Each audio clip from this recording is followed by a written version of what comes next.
Hi, everyone, and welcome to a new episode of Crypto Tips. My name is Heidi. Today, we're going to talk about Reggie Middleton and his DeFi patents.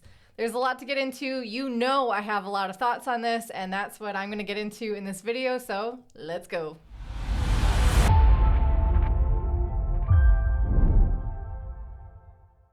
For those of you who are interested to take a look at the actual patent that Reggie Middleton has been approved by the US Patent Office, I will provide a link to it down below in the video description. I've read on Reddit, of course, where all the pros are.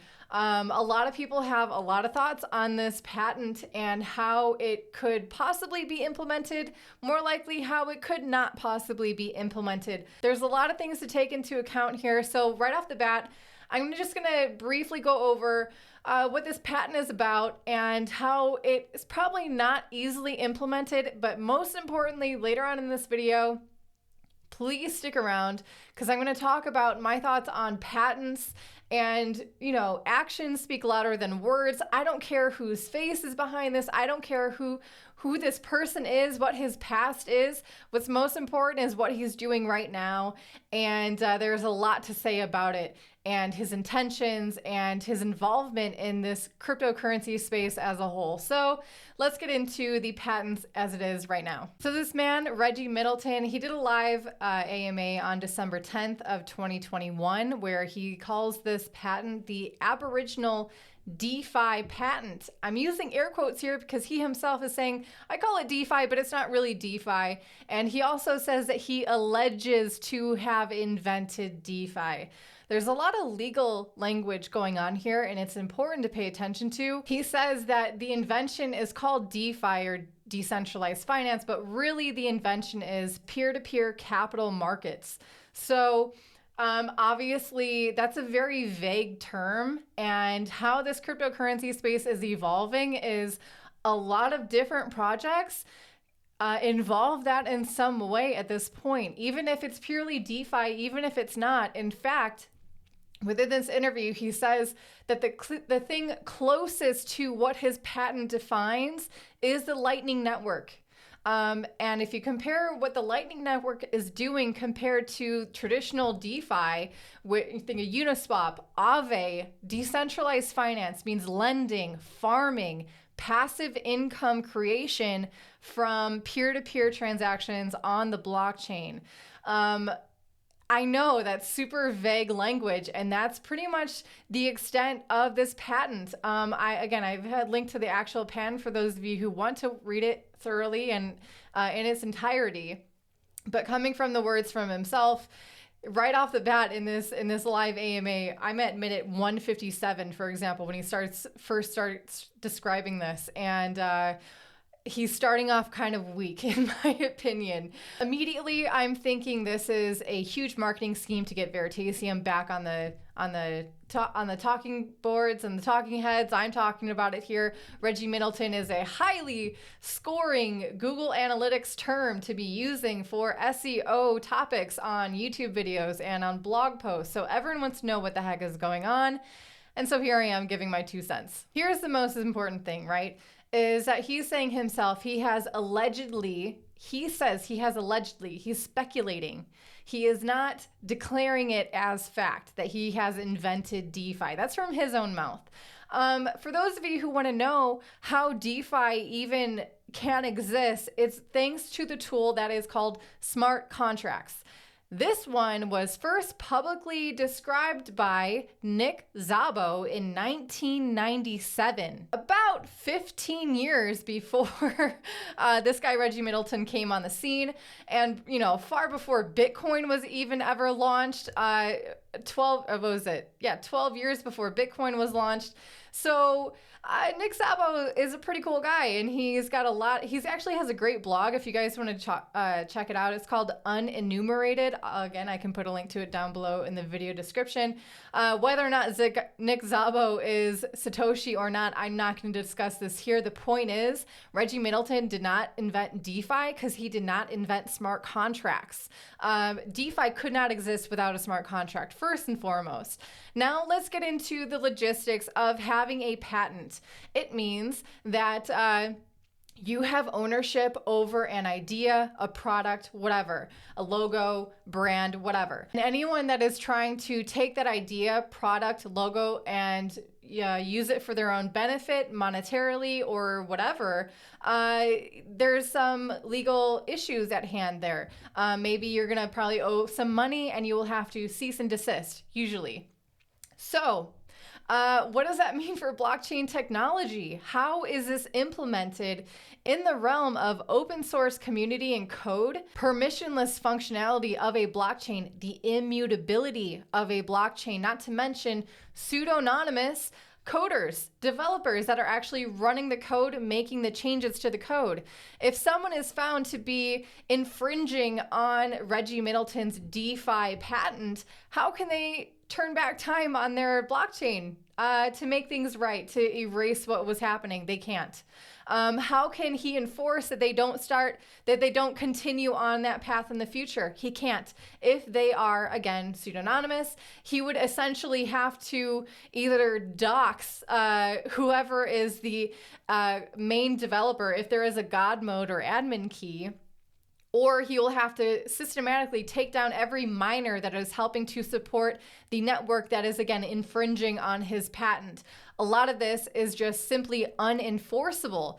It's why cryptocurrency is so robust against things like the US government or any centralized entity that would want to take down a cryptocurrency.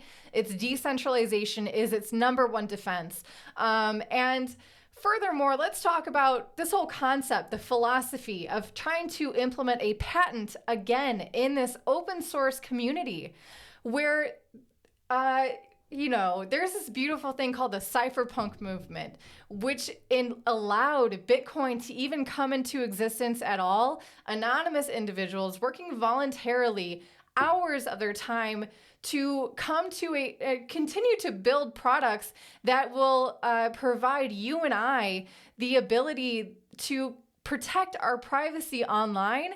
And that's led to the invention of cryptocurrency, of Bitcoin itself, and all the subsequent cryptocurrencies that now exist because Bitcoin is open source. I get very passionate about this. And when I see people like Reggie Middleton, now please take note, I am not calling him a scammer. I'm sure other people have. I don't know much about the guy. I don't think it matters much about his past. I think it matters right now. Actions speak louder than words. What he's doing right now is speaking volumes to his character and to his intentions, and how he doesn't quite fit in with this whole, for the good of all humanity, to provide tools that are freedom inducing for those who wants to freely participate in it. Somehow, I know there's a lot of people who place a lot of value on patents, who think that that is somehow some kind of established authority and that should be respected. In this situation with cryptocurrencies, that's the opposite effect on me. Someone who is trying to come in and patent something like DeFi, something that is allowing people to obtain a passive income that is incredibly freeing. There's people who have never been able to step outside of their 9-to-5 job, who have never had any kind of a passive stream of income that can grow to the amount where they can actually afford their daily expenses, where it gives them the option to live a life voluntarily rather than what they need to pay the bills. That, for me, is what DeFi represents. And Reggie Middleton coming in and acting like he's the guy who's owning it all and they all owe him something. What's the point? What is the point of obtaining a patent on DeFi? What is your goal here? Is it to get a paycheck from everyone who you feel might be infringing on your idea that you've patented in 2013? You're not the inventor of DeFi. You're not the inventor of smart contracts. I'm kind of pissed off by this. I'm sorry for the change of tone. But also, this is why I'm very happy that things called defensive patents exist. Defensive patents are designed to facilitate innovation, to protect those who are actually building something to continue to do so without having to worry about stepping on the toes of other people who try to patent everything around them, who try to box them in. We have enough of that already with regulations and with the governments. And Reggie Middleton himself, he was saying, you know, if it wasn't for him having all of the red tape to go through, all the barriers of entry, that he would have had DeFi launched in 2014. He's saying like Uniswap didn't have those issues. They're decentralized. They're not trying to patent anything. Not to mention, honestly, I'm going to have some concern for the health and safety of Reggie Middleton. If he's trying to be the king of DeFi, he's going to be the main guy, very publicly identifiable now, the guy with the patent of DeFi. Do you know how disruptive decentralized finance can be on the entire banking system? Central banks, regulators, all those people who have a lot of special interests in mind, now they have a very easy target to come to. I don't know what's going to happen to Reggie Middleton. I think he's going to learn an expensive lesson that doxing yourself and trying to be the king of DeFi isn't in your best interest. In fact, trying to facilitate this growing economy for the betterment of it, and not to be selfish and greedy and just trying to get an easy paycheck because you want to put your stamp on, you had this idea first. Congratulations. What if you had made that public knowledge, made it open source, and maybe you did. Maybe that's why Uniswap exists. Maybe they saw some of your open source material from Veritasium. I hope so. I hope that in some way, I guess I'm speaking to Reggie now, I hope that in some way you have contributed to the evolution of this cryptocurrency space instead of trying to smother it, because we have enough people out there. Anyway, this one got super heated and I'm not apologizing. So that's going to wrap it up for this episode of Crypto Tips. I hope that you guys enjoyed it. If you did, I would appreciate it if you hit the like button and hit subscribe with the bell notification turned on. We're putting out videos every single day. So yeah, catch you again tomorrow. Bye guys.